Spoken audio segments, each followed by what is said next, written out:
I think Shane is now 11th in seniority already in the SEC, moving up quickly.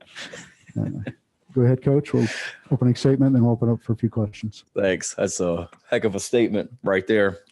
Thanks. Appreciate you guys making time and joining us today. Good to see your faces again. Off to a great start this week as well, or middle of the week. Weight room, we're hard at it with Coach Day. The workouts have been going great down there. A lot of energy and excitement and great vibes around the team right now. So really pleased with the way those guys are working with him. Academically, we're off to a great start with what our guys are doing this semester so far. So just continuing to try and move this program forward and do great things from that aspect on and off the field. It's been great to see so many of the former players that have come by here just in the last week or so, from Alshon Jeffrey to Melvin Ingram to Patrick DeMarco to Steve Tannehill and Davis Moore this morning. And then the text messages and phone calls that I've gotten from guys that are coming soon is what they've told me. That's really exciting and certainly very appreciative of them and what makes this place so special as well. Big day, obviously, throughout the SEC today with the release of our schedule. We're really looking forward to our fans being able to see what that home schedule and full schedule looks like today. Obviously, we've had the non-conference schedule out there for a while, which will be challenging as always. And then when you play in this conference, we know what it means to play football in this league. That's why so many prospects want to come play in the SEC, is to play against the best week in and week out. And certainly this coming season will be no different, and excited for everyone to see the schedule and what the order is and what a challenge it will be. But our guys are working hard every day to get ready to go attack that and compete this fall as well, starting out with Eastern Illinois in that first game. Please, I know we're here today to talk about Greg Adkins, our new offensive line coach. Really pleased that we were able to get him on board with us, somebody that myself and Marcus Satterfield have known for a long time, back when we were graduate assistants together at Tennessee, and Greg was on that staff, and somebody that I've had a lot of respect for a long time as a coach, as a recruiter, as a person.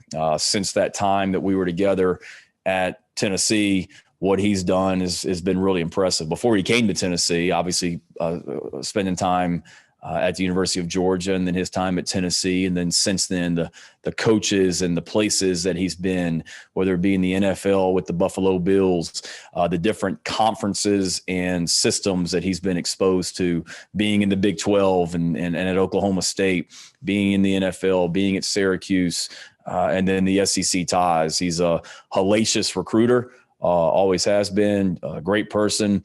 Will be great for our players, our offensive line guys, on and off the field. Will help those guys. Very knowledgeable. And like I said, great recruiter, and so many great people. Obviously, Luke Day and he worked together at Marshall, so Luke had some familiarity with him most recently, obviously.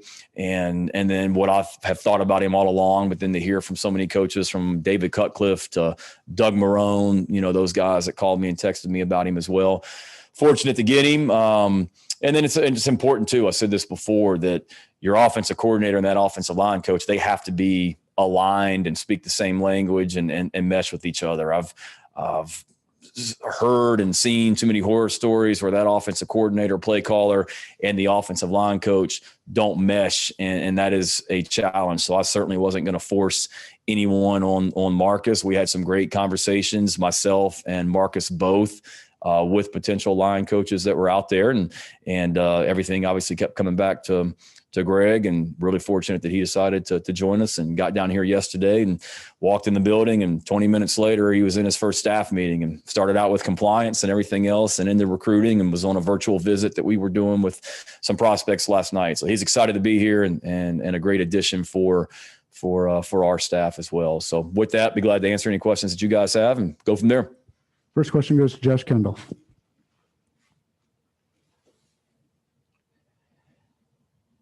Josh, you're on. Can't hear you, Josh. I guess these headphones are busted. Sorry. You talked about. Gosh, that's a rookie mistake right there, man. And I got no excuse for being a rookie. I'm a lots of things. A rookie is not one of them. You talked about the play calling process with Marcus and Greg. Have you figured out how you want to be involved in that on Saturdays? I mean, it's things that we'll continue to work through. I mean, I learned this from my dad. I mean, you hire great coaches and you let them go coach, whether that be Pete Limbo with special teams, Clayton White with defense, Marcus Satterfield with the offense, and coaches have said it before, and it's true. So many of those play calls, decisions that are made on Saturday are really decided during those long days and nights, Sunday, Monday, Tuesday, Wednesday, Thursday, Friday, leading up to Saturday. So obviously as the head coach, I'm going to be heavily involved. And I said this before, and I mean it, that coming from the backgrounds that I've been around offensively, and then coming from Lincoln Riley and that system at Oklahoma, that's what have been around. And not that I'm the most knowledgeable guy in the world, but I'd like to think that could have a little bit of input from a schematic standpoint when it comes to the offense and the defense and special teams. But on Saturdays, I mean, I'm not going to be a guy that's micromanaging and making calls. I mean, it's things that we talk about during the game, throughout or in between series and things like that. But Marcus has got to know that, you know, he and Greg and our offensive staff will put together that plan during the week. And ultimately, as the head coach, I have the final say on everything as far as how we manage the game. And that's what we'll be doing. Mike Yuba. Shane, we hear from Patrick DeMarco just yesterday, and then, Melvin Ingram, I think maybe Pat this past week, being able to see the new facility for the first time since his playing days. You hear from so many former players just how much they love this new facility, how much it's just second level. What can you do in terms of just trying to get creative right now? Because I know with the recruiting process, it's a little bit challenging to be able to get people to actually see the bells and whistles on campus. What can you and your staff do? If you talk with Justin King, maybe, and trying to get creative with videos or anything like that? And how can you sell that product for something that you can't physically show recruits right now?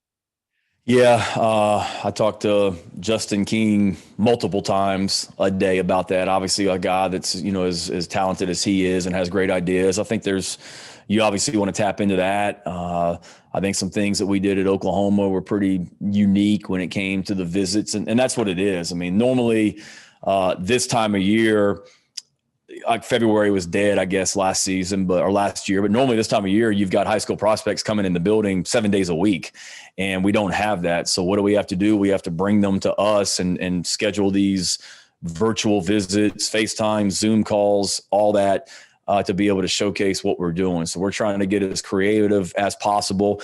Obviously, every team in the country since March has been doing this. They haven't had a high school prospect on campus. So we're, 9, 10, 11 months almost that we've been at this.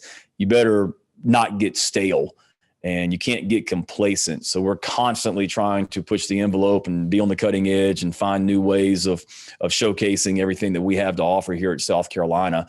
So that's been fun, just getting on these visits and being able to communicate with these prospects that we're recruiting. The newness, the excitement here in this building right now, this fantastic facility that is second to none in this country. I know that without a doubt. And then just the academics, the city of Columbia, this facility, Williams-Brice Stadium, the new staff. There's a lot that's good right now and will continue to be good going forward. And we're just trying to do everything we can to showcase that as much as we can. Colin Taylor. Yeah, Shane, just kind of sticking with recruiting a little bit, just signing day is coming up next week.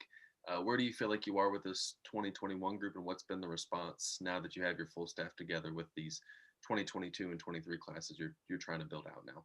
Yeah, really good. I mean, I like the way that we're finishing up. Obviously, a lot of that was guys that have transferred in and have joined us, or mid-years at mid-year that came in. They're obviously a part of this new group as well. And so there is a handful of guys that we're still pursuing that are seniors right now, or that will be here in the fall. And then we're constantly full speed ahead doing everything that we can on those underclassmen or younger guys as well. So we're on the phone with them as much as we're allowed to be, which is, nonstop right now, and doing everything within the rules there. But it's constant communication, and there's a lot of excitement, and they certainly feel that. And that's one thing too, not to change the subject, but I've really been excited about is just maybe the other areas, resources that we've been able to, tap into, that guys that Justin Stepp was recruiting at Arkansas, that they want to come play SEC football, and they're maybe not from this particular region, but they have a great relationship with Justin from his time at Arkansas when he was recruiting them. Guys that I was recruiting at Oklahoma that maybe aren't in this region that have reached out and they want to play in the SEC and have an interest in us because of previous relationships. So recruiting is all about relationships. That's what it is. And obviously we have a fantastic product to sell here academically and athletically. But then when you have prior relationships, Marcus Satterfield was at Baylor. He's got ties in that part of the country where Greg Adkins is coming from. There's a lot of connections that, I knew that when I put together the staff, but couldn't be more pleased with the way that's kind of coming to fruition here in these initial few weeks. David Coniger. Hey, Shane, have you finalized Connor Shaw's role on the staff? Yeah, a little bit of everything right now. And that's the way it will continue to be. Connor and I are going to definitely sit down and shape exactly what that role looks like. Nothing has changed. If anything, we're just increasing Connor's role going forward. And I think Connor's brilliant. He's everything that's right about the University of South Carolina and University of South Carolina football. And the more ways that we can tap into that and utilize him, the better. Obviously, he was fantastic in that role and still is in the life skills, character development aspect of it as well. We'll continue to be involved with that. But the more ways that we can utilize him to advance our program forward, I want to. And I've said this before. I got hired and I told him this. I think I told you guys, I'm not letting him go anywhere. And he's somebody that I rely on a lot and bounce ideas off of. And he's got a great way about him. He's very knowledgeable about football, but he's very knowledgeable about a lot of things off the field as well. And we'll continue to utilize that as much as we can. Greg Hadley.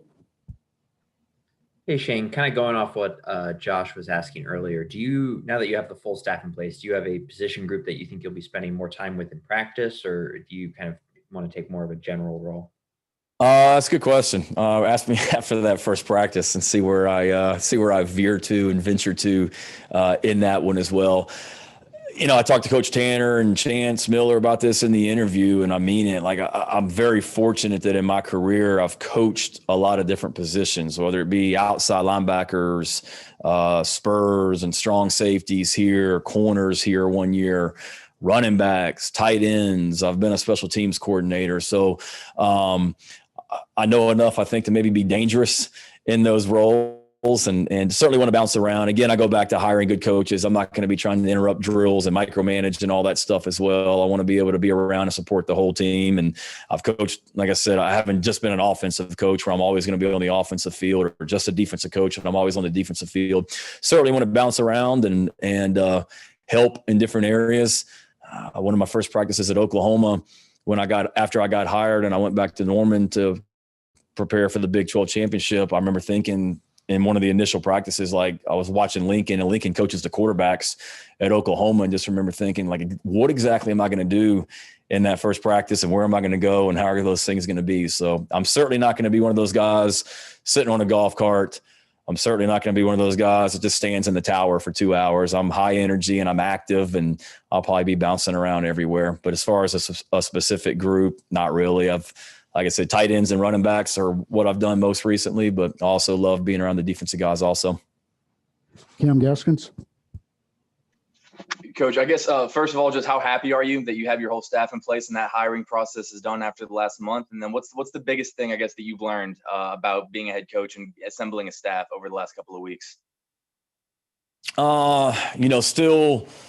Still learning every day for one. As far as the staff, super ecstatic and it's a great group of people in this building and we have great coaches in this building. I mean, I'm realizing I knew that already, but then when you have other teams at the college level and pro level that have, reached out to people since they got here, you've put together a pretty good staff of people because a lot of guys are interested in them. So I'm excited about that. It's constant ongoing. I mean, we've got great coaches. So they're going to be in high demand going forward for sure.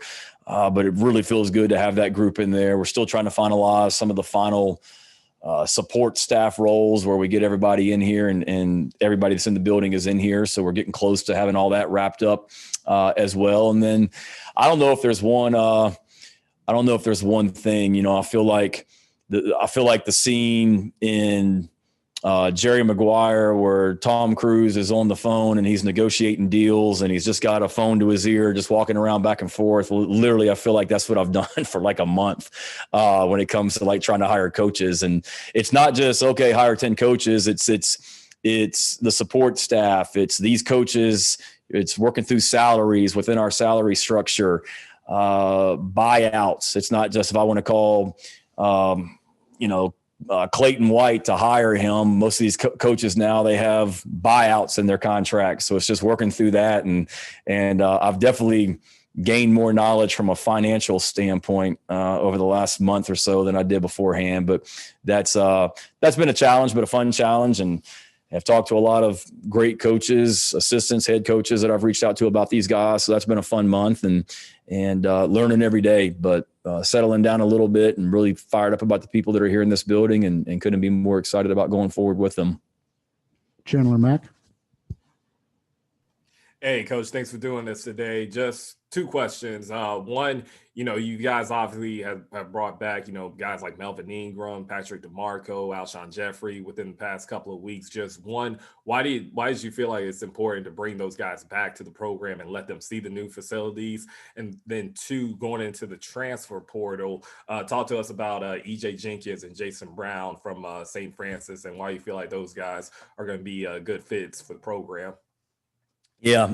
First of all, the former players, I mean, this is their program. They built this. I was an assistant coach here. I'm the head coach now, but none of this would be here if it wasn't for those guys and what they did. And I've met with a lot of former players in groups and on the phone and through text message and whatnot. And I've told them all, I mean, you're always welcome. And this is your program. Yeah, I'm the head coach of it, but I'm just leading your program right now. So, and I think they're a valuable resource for our current players. I mean, the reaction of Jordan Birch and Rick and those guys last week when Melvin Ingram was walking through the building was priceless. And, to see Luke Doty when different guys come around, I mean, those guys have led the way. So to be able to tap into that, it's great. I mean, I saw it at Oklahoma and when former players would come back through in the off season, when Kyler Murray was back around or Baker Mayfield or whoever, it's such a huge impact on our guys. So the more I can get those former players around our current players, the better. And then you talked about the transfer portal. When I took over, that was one of the good things about us having a small signing class in December was the initial scholarships that we had left. Going forward, the flexibility, the volume of spots we had left where we could really, okay, these are our needs and let's go attack those needs right now. And we certainly have, whether it be from a defensive standpoint on the defensive line and the secondary, that was a little bit of an issue from a depth standpoint, linebacker from a depth standpoint, and then receiver and quarterback. Those were two positions that we needed to, get some more depth at. I mean, quarterback, that's not a big room right now as well. So I'm good talking about them, right?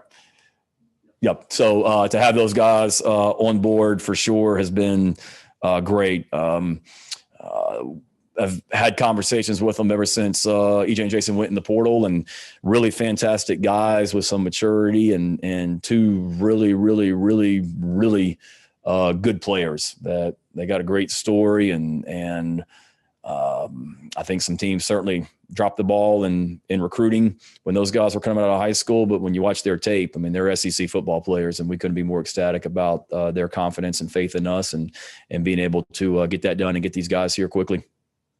Hale. Going back to what you said about Coach Adkins being a hellacious recruiter, what makes a hellacious recruiter? Can you describe that to us? Number one, he's a great person, so that's what it is. And then recruiting, again, it's knowledge and credibility. And when you talk about a guy that's has the track record that he has as far as a coach at the pro level and the college level, the players he's coached and the way his players talk about him, that makes an immediate impact when you start looking at when you start researching him. If you're a prospect, he's a great guy first and foremost, and easy to get along with, very personal. And you got to love recruiting. And when I was at Tennessee with him, it was very, very obvious how much he loved recruiting. Like a lot of coaches say they enjoy recruiting and all this, but they don't. It's pretty obvious with him. He's passionate about it. And you see that with the guys that he's been able to recruit, the lines that he's been able to develop. And so to me, those are some of the biggest things. It's just the work ethic. He's passionate about it and, knows what he's looking for and does a fantastic job of going to get it. John Whittle. And I know you haven't had a ton of time with these guys, but when you're in offensive staff meetings with Marcus and with the rest of the offensive staff, what are 2 or 3 things that you feel like as a group have become very important to you guys when it comes to building the offense and building the playbook? They certainly have fun in there. I mean, I don't think we have to worry about a staff dynamic being an issue in that room. Greg can probably tell you too from his 24 hours here as well. It was important throughout this hiring process to get great people in here. We got great people. They've got great ideas. Every single person in that room, they've got great ideas and being able to marry that, but they certainly get along well with each other. I'm a little bit jealous that they're in there all the time and I'm in my office doing a lot of work that I have to do from the head coaching chair, that I'm not able to sit in that staff room with them throughout the day, because they're talking a lot of football, they're learning football, and they're working great with each other. But for sure, just the compatibility that they all have, because the players see that, how well that offensive staff meshes. But then I would also say just the things that we talked about. I mean, to me, how you play winning football offensively, you got to be tough, you got to be physical. Those are 2 things that we're going to be. You've got to be able to play to the strengths of your personnel and getting the ball to our best playmakers in space, or whether that's handing it off to a running back or whether that's getting the ball to a receiver and creating matchups. That's been very evident that's something that Marcus learned with the Panthers or learn more about with the Panthers. That'll be important to us. And then you got to be able to protect the football and create explosive plays offensively. And that was important when I got hired. That's what it was important when I put together this offensive staff. And it's still important. And it's very evident to those guys in there that it's important to them also, as it should be. Dick Cox. Have you been able to come up with a role or a title for your father other than granddad or dad there? And has he been able to sit in on any of your meetings yet? No, he hadn't gotten down here for that yet. He came down one night with my mom and sister and just showed him around the facilities and gave him a little taste of how fantastic this facility is, and then took him over to the stadium to let him walk through that. But my mom called me last night, as a matter of fact, and left a voicemail. She's a mom. She heard that I was going to be on the Paul Feinbaum show later today. So she was just calling to make sure she knew what time I was going to be on, and had it all set up to record. And she had surgery here recently, so she was going to move around her physical therapy times to make sure she didn't miss her son on TV this afternoon. But she did say that they wanted to get back down here again soon. I know he's eager to get down and go see Coach Staley's team play and Coach Martin's team play. So we're trying to work it around a basketball game. But no, I haven't crafted a role for him yet. But again, he'll be down here often, and looking forward to getting him back down here soon. And that'll be 3:30 today on the Feinbaum Show, Coach Beamer. Thank you. Mike Gillespie's next. Hey, Coach, thanks so much for doing this morning. Just quick question for you. Why is offensive line so difficult to coach? And what do you think separates a good offensive line coach from a great one? To me, it's the one position where there's 5 guys that got to be in sync. I mean, if I'm coaching tight ends, I'm tied in with that offensive line, but I got 1 guy or 2 guys that might be on the field at the same time. But quarterback, there's 1. Offensive line, it's a unique group because it's probably numbers wise, it's your biggest position group on the team, with the number of guys that are on scholarship or walk-ons as well that are in that room. But then you just got to have all 5 guys that work together. A guy takes a bad step with his right foot and 4 of them do it exactly right, and that guy doesn't, it can mess up the whole play. So you got to be very detailed. You got to be very exact. You've got to instill that mental and physical toughness in guys, which certainly Greg's offensive lines have always played that way, which excites me. So to me, that's the biggest thing. It's just it's unlike any position that you have, because it's a different group, and you kind of got to be a rare breed to be an offensive lineman in a lot of ways. You're not out there catching touchdown passes and running for touchdowns and all that, but we know how important that group is to any football team. And I'm fired up too, and told Greg, I mean, we got those guys for the most part coming back, and we're good on the line of scrimmage when you talk about the offensive line and defensive line here. And that excites me because you build everything out from that. We'll take two more, Josh, then Hale. Shane, this is a little bit random, but February will be 10 years since Jayveon signed with South Carolina. Wondered what I know you were gone by the time he signed, but what your memories were of that process while you were involved in it, and does anything stand out to you? I was actually here when he signed, and then I think that night was when I actually talked a little bit more in depth with my dad about leaving to go back to Virginia Tech. So I remember being here on that Wednesday of signing day, because I didn't go to Tech until I think it was early February, I believe. I think that's right. If I made that mistake and I'm wrong, sorry. But no, just man, a great story. I mean, obviously a phenomenal player, and that was a battle and throughout. But the fact that Marcus Lattimore and Stephon Gilmore and Alshon Jeffrey and those guys that were a part of those classes came before him, I don't want to say made it easier, but they gave credibility to staying at home and doing something here for the University of South Carolina. And that, I think, made an impact. And we were just, getting ready. We were just coming off that SEC championship game appearance against Auburn. So Jayveon was able to look and see what we did. But obviously I give a lot of credit to those guys that came before him. And it's the same case right now. I mean, we're telling these prospects, there's no reason you have every resource available to you here at the University of South Carolina to win at the highest level.